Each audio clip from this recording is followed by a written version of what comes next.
What's up, guys? Welcome back to the Young Talkers podcast. We are back after another long break. We may not be uploading a podcast next week because me and we have exams starting. So just expect a lot of inconsistency from us in the next month. But after that, I don't think there should be anything really stopping us from uploading regularly. But right now, we're back and there's a lot of things to discuss. Of course, there's a big elephant in the room, Taliban, Afghanistan, which we will talk about much later in this podcast.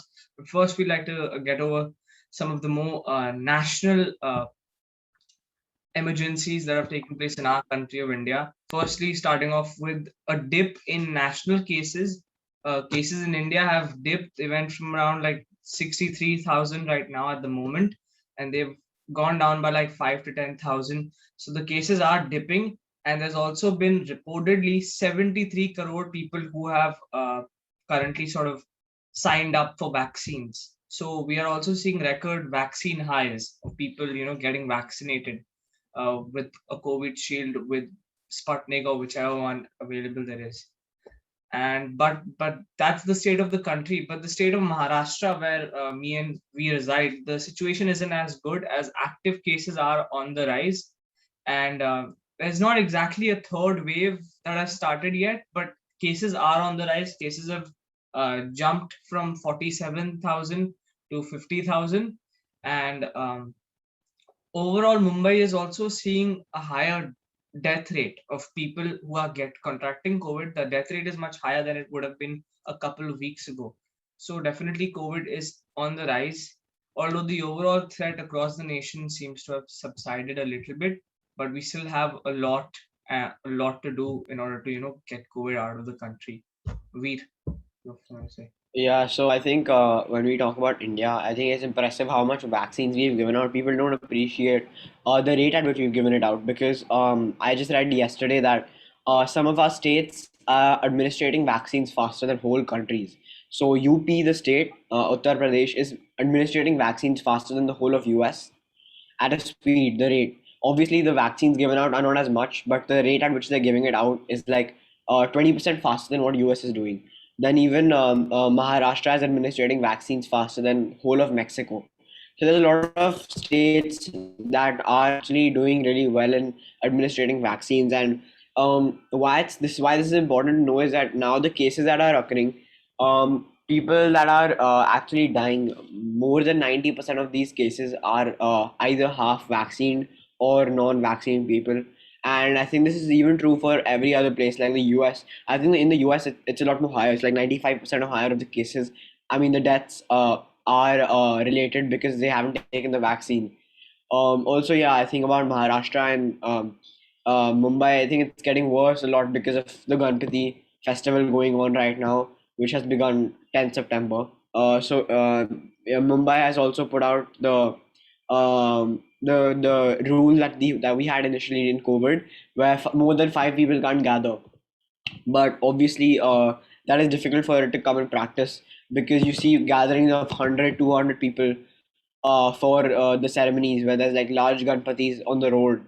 And obviously, it's a lot lesser than it normally would be, but that is still prevalent. So, yeah, it's very difficult to stop the spread of COVID when something like that is actually going.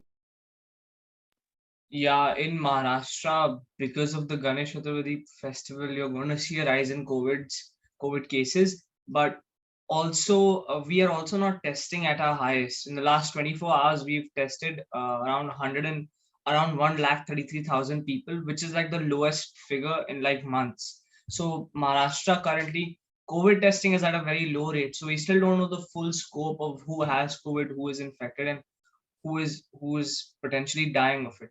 So there's a lot of things that we don't know yet about Maharashtra, but we can definitely look at the Ganesh festival as uh, is the cause for I the think also we yeah. should talk about how Maharashtra, even though being in such a bad state, it's not the state that's worst affected. It's actually Kerala. And you'd be surprised to see the percentage of cases that India has. 60% of almost all cases last week were only from Kerala throughout India. So, as states, we are improving, but I think Kerala is in a bad situation right now. Their cases are like really rising. I think this happened last year as well, during the start of COVID, if you guys remember. Yeah, Initially when COVID hit India, I think it was Kerala that was affected yeah, really bad, and they started out with like a lakh cases before a state even reached like 1,000 or 2,000 yeah. cases, I and think, I think yeah. we see that coming back here. Hmm. Yeah, South India was definitely the first place where COVID sort of surged first and rose, and then you saw the impact in the northern states and Maharashtra. I think now we can move on to Delhi, which is another city, our capital city, which is in sort of crisis right now. The Delhi rainfall, they've seen record rainfall over the past week, and the monsoon rainfall breached the 1,000 millimeter mark on Friday, and this is the highest annual rainfall in Delhi in the last 46 years. And just to show you how bad it was, we're going to play a video of the rainfall that happened at the airport. So, yeah, I mean, as you can see, it looked pretty horrifying. It just seems unrealistic and post apocalyptic. Veer, what do you have to say about that? Yeah, so I think it's very shocking that Delhi is getting this type of rain. And obviously, I did see water logging on the roads and things like that. But I think this water collecting till at least the level of your ankle and above in the airport was very shocking, because getting into the airport, that means it can get into like a lot of places.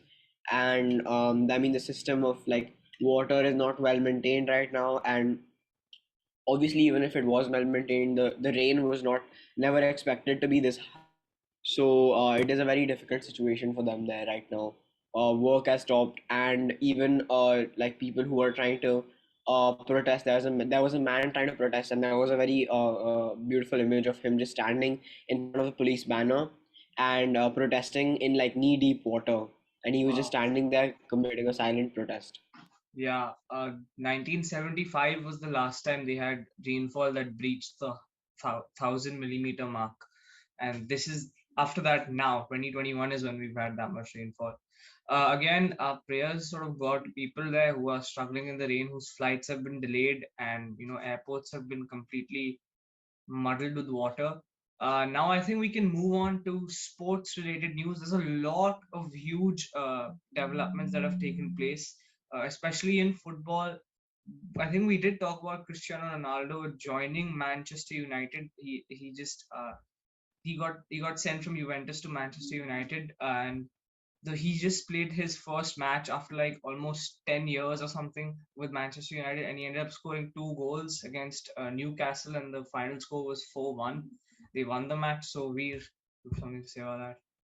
Yeah, so I think it was very it was a big event. I think it generated a lot of revenue for the stadium, because if you see, the stadium was like filled, because Ronaldo coming back to Old Trafford, it's a really big deal. And I think it's raised a lot of fans in India as well, because I remember when Ronaldo was in Man United, I was a big fan of him.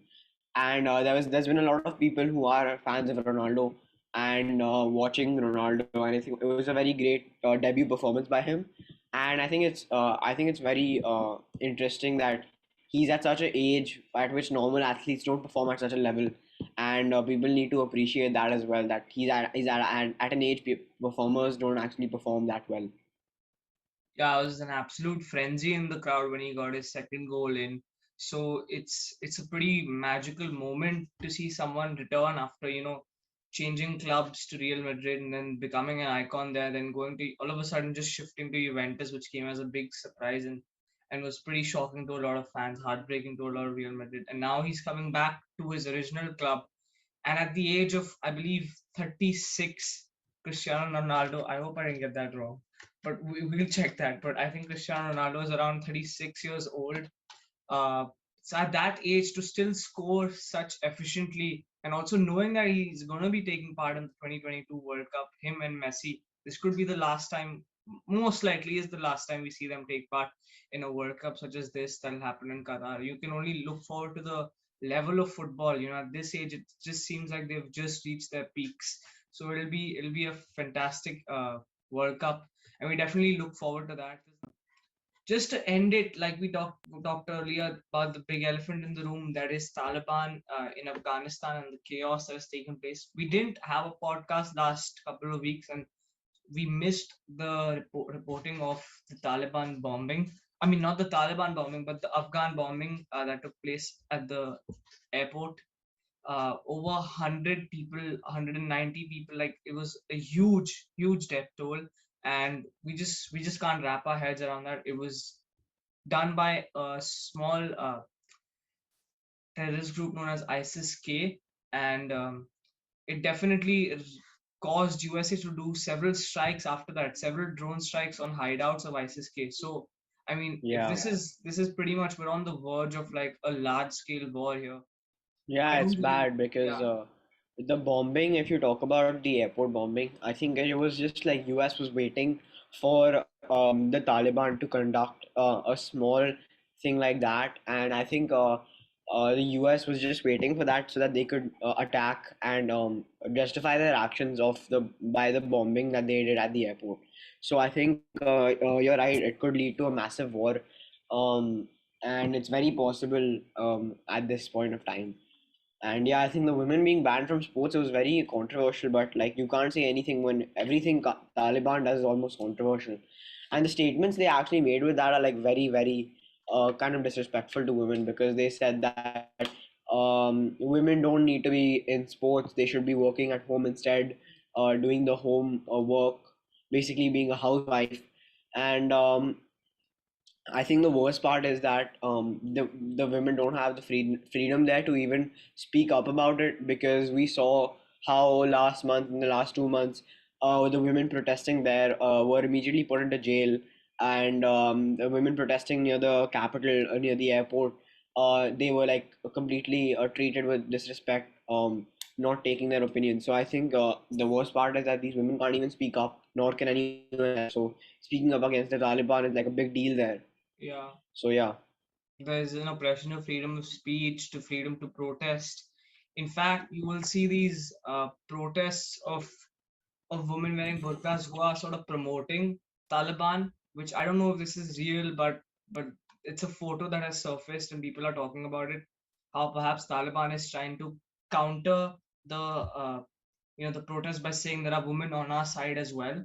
But I just don't understand it. They also had so many sort of memes of them cleaning streets with like with brooms and everything to show that, oh, they care about the environment, they care about their country, they care about the civilness of the state. But I just can't comprehend how bad it's going to be for the people there, especially women and especially other minorities. So that's all we have for you guys. We ended on a rather somber note, and thank you for tuning in for this week's Young Talkers podcast. We'll see you guys hopefully next week, and thank you for tuning in, man. Share, subscribe, and we'll see you later, guys. Bye.